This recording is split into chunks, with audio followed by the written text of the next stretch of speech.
Sweets Pakistan का सबसे बड़ा मिठाई का ब्रांड था। निराला स्वीट्स को पाकिस्तान में मिठाई का बेताज बादशाह भी कहा जाता था। निराला स्वीट्स ने पाकिस्तान में मिठाई के कारोबार को तब्दील करके रख दिया था।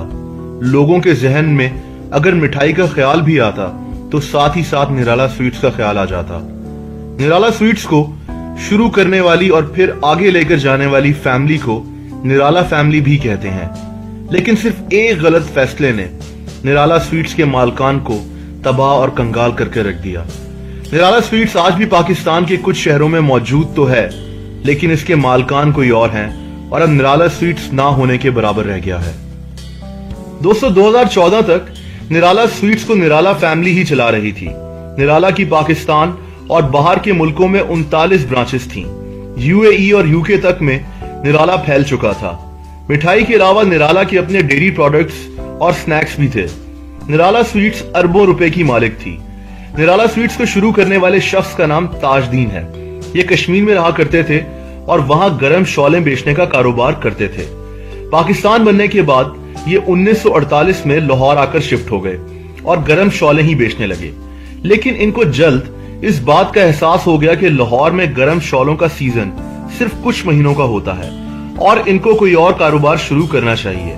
इनको पता था कि लाहौरी मीठा खाने के बेहद शौकीन हैं और पाकिस्तान नया नया वजूद में आया था। तभी मिठाई की इतनी दुकानें लाहौर में मौजूद नहीं थी। ताजदीन ने लाहौर में फ्लेमिंग रोड पर निराला स्वीट्स के नाम से एक दुकान शुरू की, जहां ये मिठाई और नाश्ते में हलवा पूरी बेचा करते थे। देखते ही देखते ये दुकान न सिर्फ लाहौर में बल्कि लाहौर के गिरदोनवा के इलाकों में भी मशहूर हो गई और लोग दूर दूर से निराला स्वीट्स से मिठाई खरीदने के लिए आना शुरू हो गए।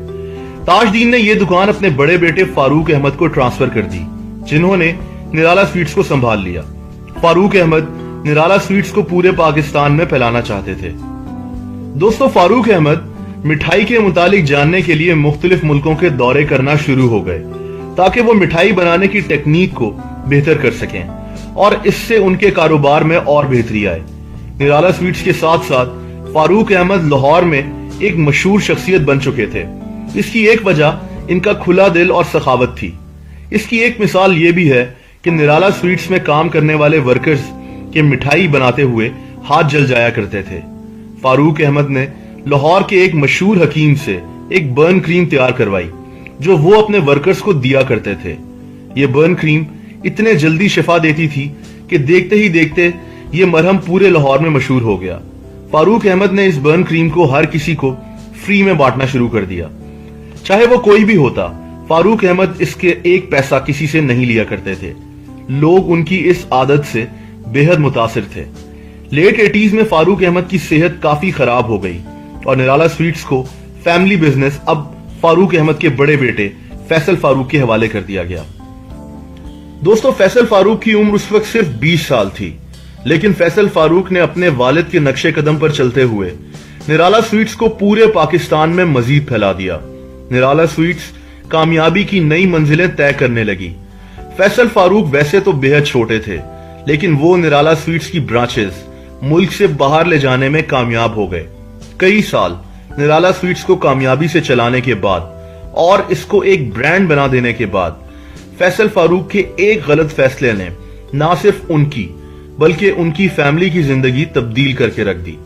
अरबों रुपए की मालिक निराला फैमिली किराए के मकान में रहने लगी। लेकिन ये हुआ कैसे?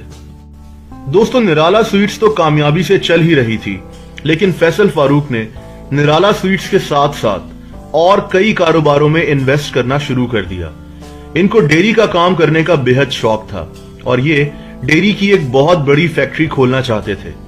लेकिन इसके लिए फैसल फारूक को बहुत ज्यादा पैसे दरकार थे। फैसल फारूक ने बैंक ऑफ पंजाब में कर्जे के लिए अप्लाई कर दिया। इनकी हर जगह इतनी जान पहचान थी और निराला का इतना बड़ा नाम था कि ये बैंक ऑफ पंजाब से 1.5 अरब रुपए का कर्जा हासिल करने में कामयाब हो गए। ये बात 2004 की है और उस वक्त के 1.5 अरब आज के 4 या 5 अरब के बराबर तो जरूर होंगे। बदले में फैसल फारूक ने अपनी सारी जायदाद बैंक ऑफ पंजाब के पास गिरवी रखवा दी। कर्जा हासिल करने के बाद फैसल फारूक ने फैसलाबाद से उकाड़ा जाने वाली रोड पे टंडलिया वाला के करीब एक बहुत बड़ी डेयरी फैक्ट्री की बुनियाद रख दी। उस वक्त मुल्क भर में डेयरी का काम में मुनाफा ना होने के बराबर था। फैसल फारूक को उनकी फैमिली ने और उनके दोस्तों ने काफी समझाया कि वो इतना बड़ा रिस्क ना उठाएं, लेकिन फैसल फारूक ने किसी की ना सुनी। उनके सर पर सिर्फ डेयरी का कारोबार करने का भूत सवार था। शुरुआत से ही ये डेयरी फैक्ट्री नुकसान में जाने लगी। फैसल फारूक निराला स्वीट्स की आमदनी से इस डेयरी फैक्ट्री का नुकसान पूरा करने लगे, जिससे निराला स्वीट्स पर भी गलत असर पड़ने लगा। कई महीने गुजर गए और फैसल फारूक अपनी जेब से इस डेयरी फैक्ट्री का नुकसान पूरा करते रहे। उनको उम्मीद थी कि जल्द ही ये नुकसान मुनाफे में तब्दील हो जाएगा, लेकिन ऐसा हो ना सका। दोस्तों, फैसल फारूक ने बैंक ऑफ पंजाब से तो भारी इंटरेस्ट पर कर्जा लिया ही हुआ था, लेकिन इसके अलावा उन्होंने और कई जगह से कर्जा लेना शुरू कर दिया था। ये सब पैसे इस डेयरी फैक्ट्री के हर महीने के नुकसान पूरा करने में लग जाते। फैसल फारूक बैंक के पैसे तो छोड़ें, उस कर्जे का सूद भी देने में नाकाम रहे। फैसल फारूक ने जो प्रॉपर्टी बैंक के पास गिरवी रखवाई थी, उसमें मुल्तान रोड पर कई 100 कनाल जमीन, जेल रोड, मून मार्केट और हफीज सेंटर में दर्जनों दुकानें और लाहौर में ही वारिस रोड पर फैक्ट्रीज भी उन चीजों में शामिल थीं। इस तमाम प्रॉपर्टी की वैल्यू काफी ज्यादा थी और बैंक ने इनकी तमाम प्रॉपर्टी जब्त कर ली। फैसल फारूक शदीद डिप्रेशन में चले गए। निराला स्वीट्स भी आहिस्ता आहिस्ता कर्जे में डूबने लगी। उस डेयरी फैक्ट्री का नुकसान पूरा करते करते निराला के लिए भी मसले खड़े हो गए थे। इसी परेशानी के साथ साथ फैसल फारूक पर एक और मुश्किल आ पड़ी। उनकी गाड़ी की टक्कर से एक नौजवान चल बसा। फैसल फारूक पर केस दर्ज हो गया और इनको 10 दिन के लिए जेल की हवा खानी पड़ी। बाद में इन्होंने उस लड़के की फैमिली को पैसे देकर मामलात सेटल किए और उन्होंने केस वापस ले लिया। फैसल फारूक की जिंदगी में डिप्रेशन और स्ट्रेस बढ़ चुका था। दोस्तों, उस वक्त के निराला स्वीट्स के यूएई के मैनेजर के मुताबिक फैसल फारूक को उनके दोस्त छोड़कर जाने लगे। निराला स्वीट से भी मुलाजमीन दूसरी जगह जॉब्स के लिए अप्लाई करने लगे। फैसल फारूक की जिंदगी बिल्कुल बिखर गई थी। फैसल फारूक ने फिर भी हिम्मत ना हारी और निराला स्वीट्स को जैसे तैसे चलाते रहे, लेकिन यह सिलसिला 2014 में आकर रुक गया।